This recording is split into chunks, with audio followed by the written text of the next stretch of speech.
How far will $1 million get you in retirement? In the past, $1 million was sort of the magic number when it came to retirement. Get to $1 million, and between that and Social Security, you should be able to stop working and enjoy retirement. But does that still hold true today? In this video, we're going to look at and discuss some of the changes in today's environment that makes a $1 million benchmark a lot less feasible.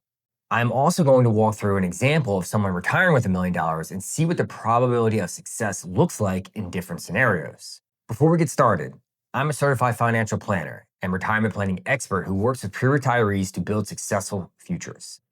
If you or someone you know is looking for help in this area, find the link in my bio and give me a call. Okay, let's get started. The answer is, it depends.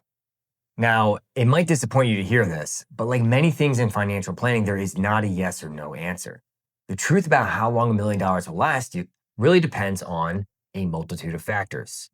I have clients who will retire on less than $1 million and will be fine, and some who would have no shot and need 3 to 4 times that amount to retire. So what are some of the things that will influence this? The first and most important is expenses. How much you need to live the lifestyle you want is probably the biggest determining factor. Someone who spends $150 to $200K a year would run through $1 million pretty quickly, whereas someone who only spends, say, $75,000 a year should be able to get by. Another factor is inflation. Now, inflation is nothing new. It's been around forever, but what makes it more impactful now is pairing it with longevity. People living longer means a much longer retirement, which means a much longer runway for inflation, which will do damage to more conservative investments. If you spend $100,000 in your first year in retirement, it is likely that by the end of your retirement, you are now spending between $175,000 and $200,000 with inflation. Another change that is impacting today's retirees is the bond market.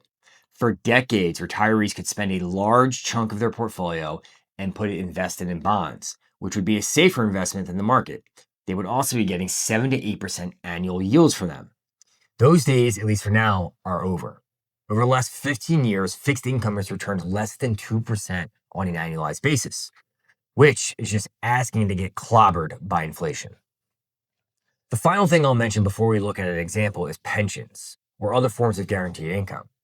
Most of the clients I mentioned that retire on less than $1 million have some form of pension that, when they mix with their Social Security, covers most of their monthly expenses, and pensions are dying off and becoming less and less frequent.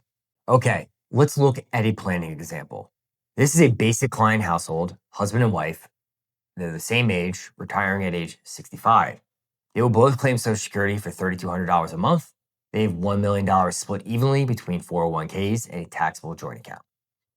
They both will live until age 90. On the right side shows that the probability if they spend $100K a year. As you can see, there's a decent chance that they run out of money before they reach age 90. On the left is the same couple who instead spend $80,000 a year, which means that $1 million will more than likely last their lifetime. One thing to keep in mind about both these scenarios is that there is no cost for long-term care. Right now, there is a 50% probability of at least one person in the household needing some kind of long-term care. And depending on how long and what level, that can wipe out $1 million fairly quickly. So my conclusion is that it depends for the most part, but I am certain that $1 million will not get you as far as it used to. It's important to start planning early so you can retire with more than that. If you like this video, please share and subscribe. If you are a pre-retiree looking to get started on retirement planning, find the link in my bio and schedule a call.